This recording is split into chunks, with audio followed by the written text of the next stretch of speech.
Chapter 7. The Peninsular Plateau Region, Deccan. We will study the following points in this chapter.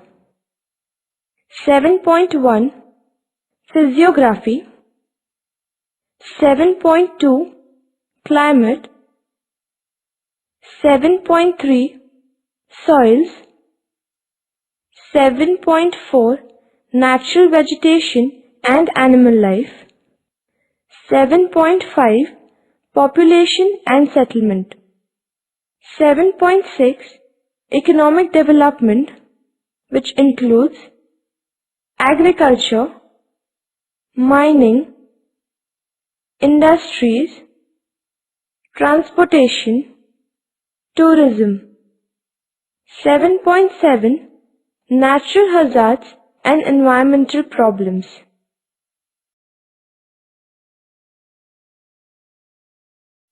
Seven point one Physiography. The Deccan Plateau. The triangular region to the south of Narmada is known as the Deccan Plateau. It is an inverted triangle with its base in the north and the apex in the south. The Satpura range, along with the Mahadev and Maikal hills, form the broad base of this triangle.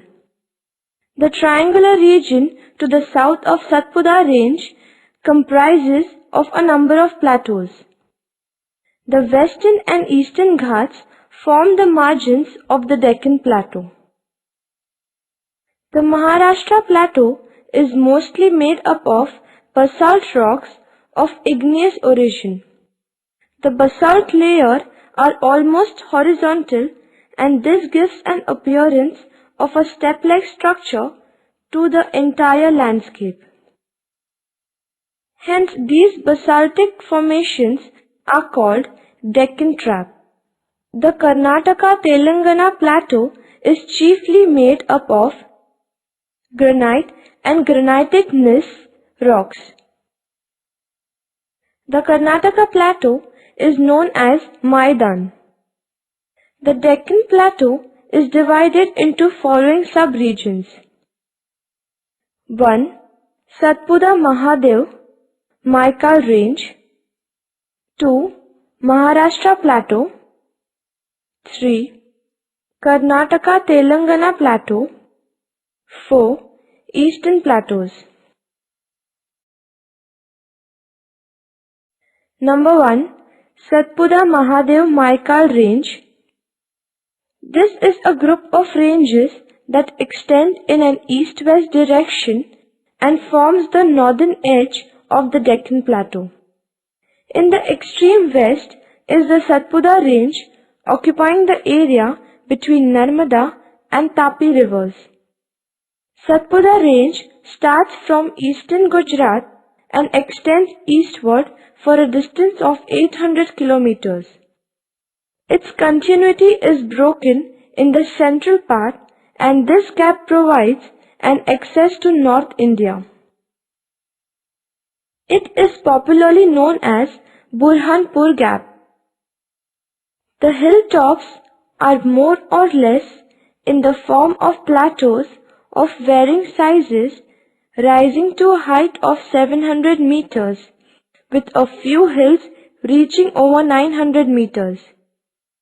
The eastern extension of the Satpuras can be seen in the form of Mahadev and Maikal ranges situated in Madhya Pradesh and Chhattisgarh respectively.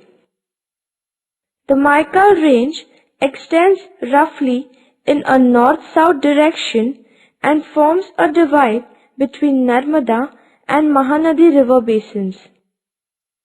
Three major river systems, Narmada, Mahanadi, and Vainganga, collect their headwaters from this hill complex. 2. Maharashtra Plateau. The northwestern part of the Deccan Plateau is known as the Maharashtra Plateau. The western limit of this plateau is marked by the Western Ghats. The basalt rocks of this region are formed by lava that outpoured from a number of fissures and spread over the region. The maximum thickness of this basalt is supposed to be around 2 kilometers. Due to the horizontal nature of basalt rocks, the entire region has an appearance of a series of flatlands placed at different heights. The hilltops in Maharashtra Plateau are generally flat. The altitude of the plateau ranges from 400 meters to 600 meters. The northern portion of this plateau is occupied by Tapi Basin that slopes in a westward direction. Rest of the plateau lying south of Tapi Basin gently slopes in an eastward direction and forms the upper portion of Godavari and Krishna basins. A number of offshoots from the Western Ghat run in a west to east direction and form the divisions between different river basins. The eastern portion of Maharashtra Plateau is occupied by Wardha-Wainganga basin. These rivers flow roughly in a north-south direction.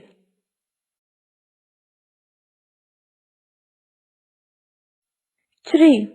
Karnataka-Telangana Plateau.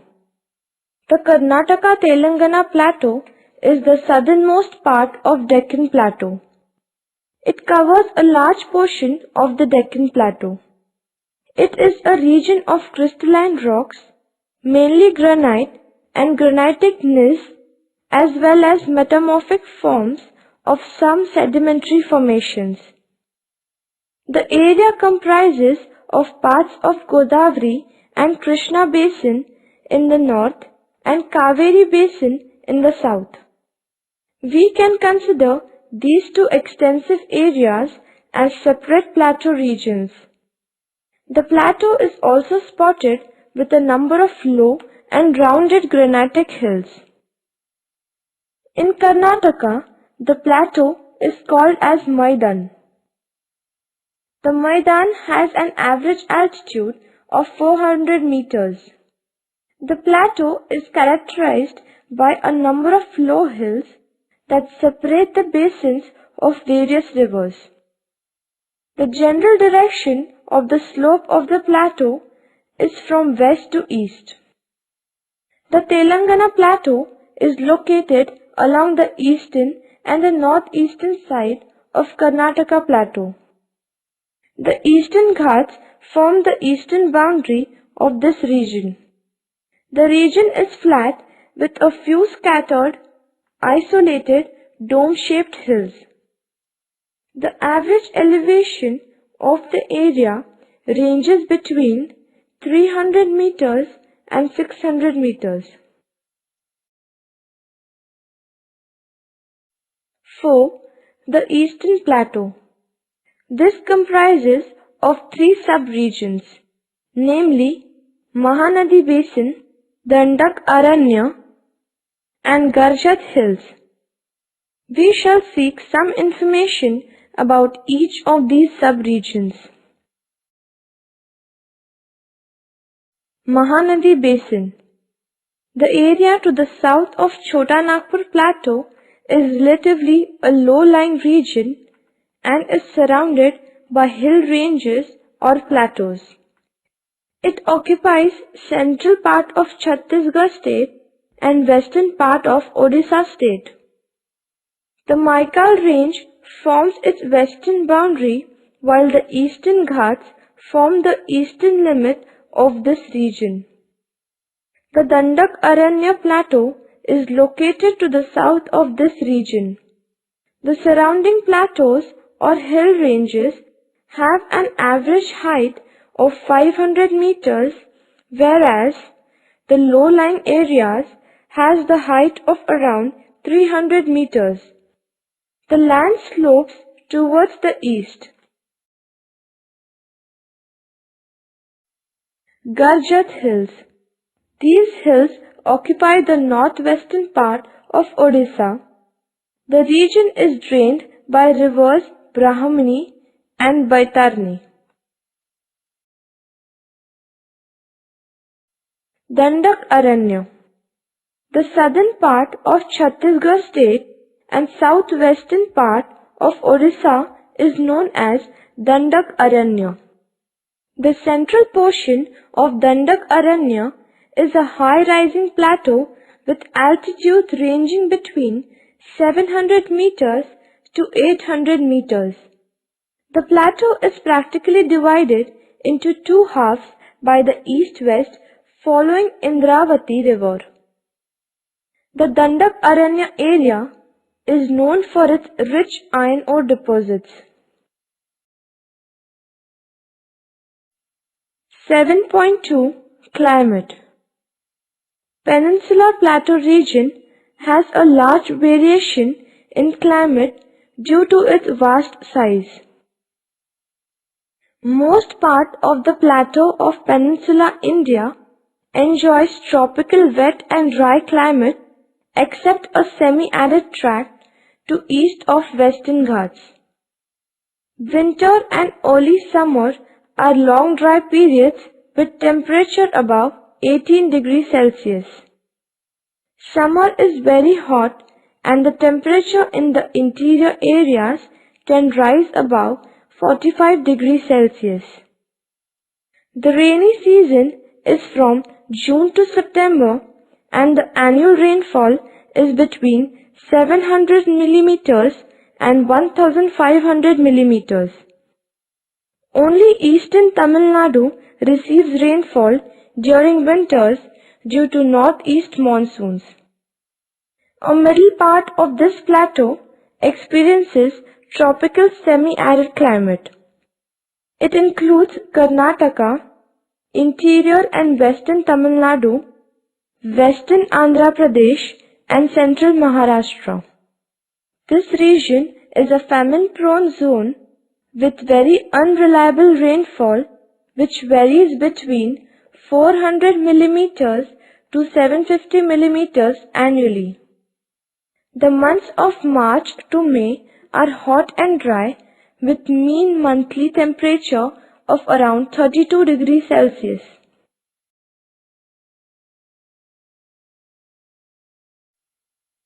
(7.3) Soils. Black soil is well developed in the Deccan Plateau region of Maharashtra.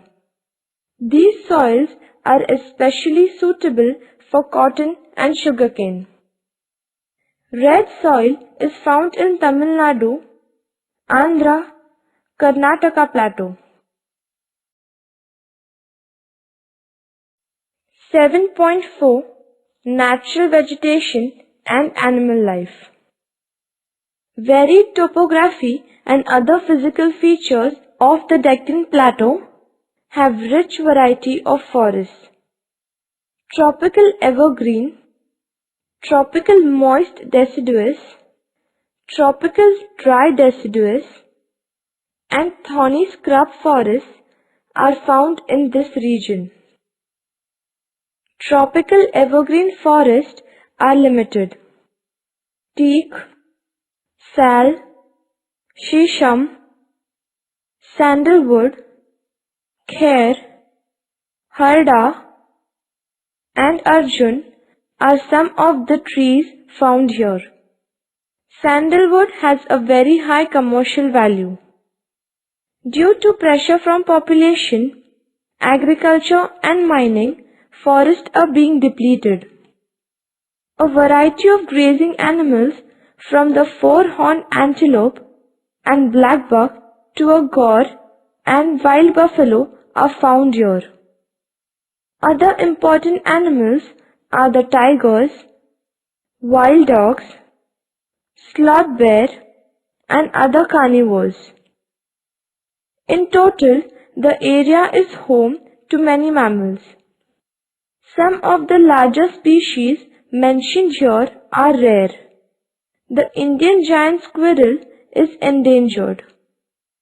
The 300 species of birds include the globally threatened Jerdon courser.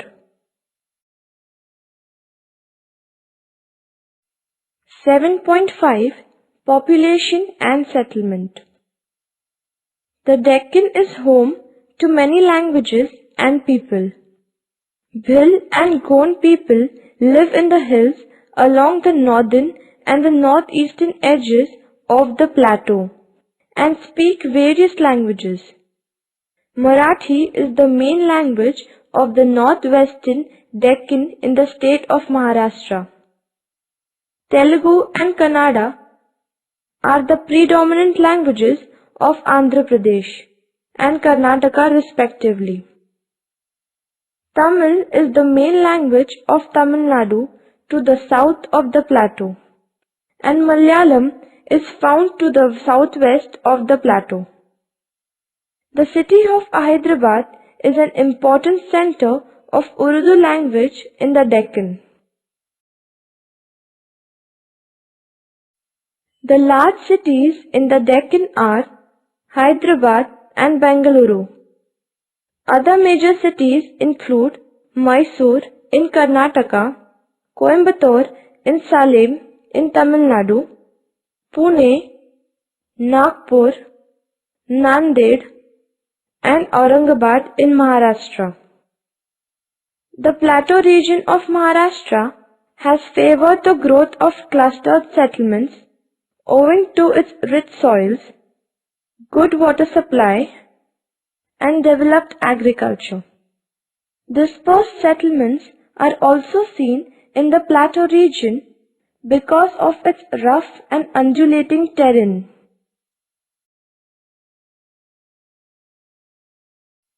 Widely spaced villages are the characteristic features of the northern Maidan of Karnataka and Rayalaseema area of Andhra Pradesh. The track between the Kaveri and the Tungabhadra has numerous tanks. This exhibits close relationship with the compact settlements. In Malnad area, scattered hamlets are a common feature.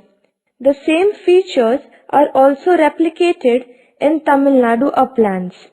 Bharatnatyam dance form is the cultural heritage of Tamil Nadu.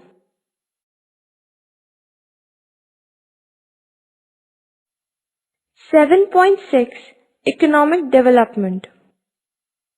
Agriculture. The chief crops of the Deccan Plateau are cotton, sugarcane, and rice. Rice is predominantly grown in the eastern part of Deccan Plateau, whereas wheat is produced in the northern part. Jawar, cotton, sugarcane, and oilseeds are grown mostly in Maharashtra Plateau, whereas bajra is predominant in the western part of the Deccan Plateau. Pulses grow in the northern part of this plateau. Lakes constitute the backbone of irrigation in Bandhara. It is crucial for sugar and rice cultivation. Bandhara are check dams or diversions weirs built across rivers. Their presence raises the water level of the rivers so that it begins to flow into channels. They are also used to impound water and form a large reservoir. In regions where a bandhara is built across a small stream, the water supply usually lasts for a few months after the rains. Tanks called keri in Kannada are the predominant traditional method of irrigation in the central Karnataka plateau and are fed by channels branching off from streams in valleys. The outflow of one tank supplies water to the next tank. The tanks are built in a series, usually situated a few kilometers apart. This ensures no wastage through overflow, and the seepage of tank higher up in the series would be collected in the next lower one. Since agriculture is main occupation in the region, Irrigation plays a significant role in obtaining increased yields from the land.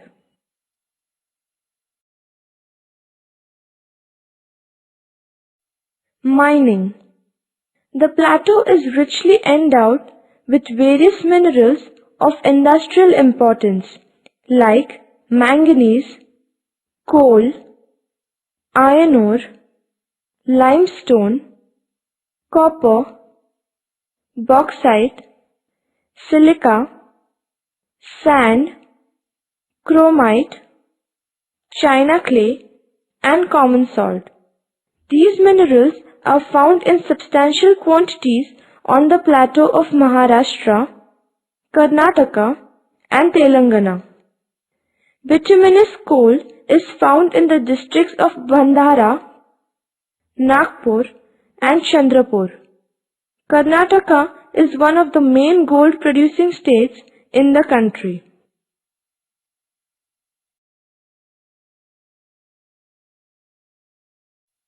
Industry. Deccan Plateau is an industrially well-developed region. Maharashtra is one of the most industrialized states in the country. Cotton textile industry is the largest and the oldest industry in the state. This plateau has many industries like sugar, automobiles, electronics, and food processing. The Karnataka and Telangana plateau are rich in mineral resources. Important minerals are high-grade iron ore, copper, manganese, chromite, china clay, and limestone. The state has rich deposits of granite. This plateau has many industries like machine tools, electronic products, telecommunication equipment, etc. Hyderabad, Bengaluru, and Pune have become hubs of IT industry.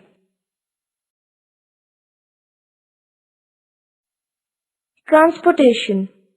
This plateau region has a well-developed network of roads and railways. There are a number of highways which connect this region to other parts of the country. There are many national and international airports which connect various industrial and commercial centers of the country.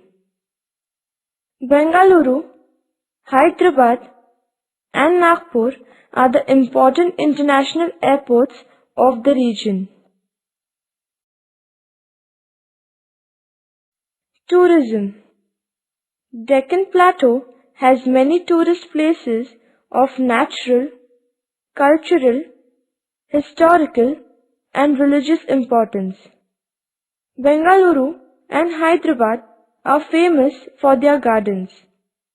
There are many historical places like Aurangabad, Bidar, Bijapur, Mysore, Pune, etc.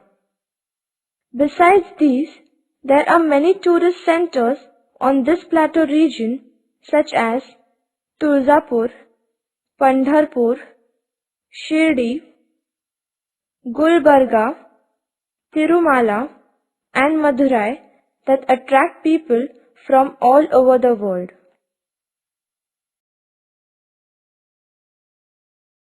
Seven point 7 Natural hazards and environmental problems. Mining activities are being done on a large scale in this plateau region, and these mining activities lead to water and soil pollution. After the extraction of minerals, the mining areas become useless for any other purpose. A large number of industries have come up in this region, causing air, water, and soil pollution. The western part of the plateau region is an earthquake-prone region. The Latur earthquake, which occurred in the year 1993, killed many people and destroyed their properties. Koyna region is also prone to earthquakes.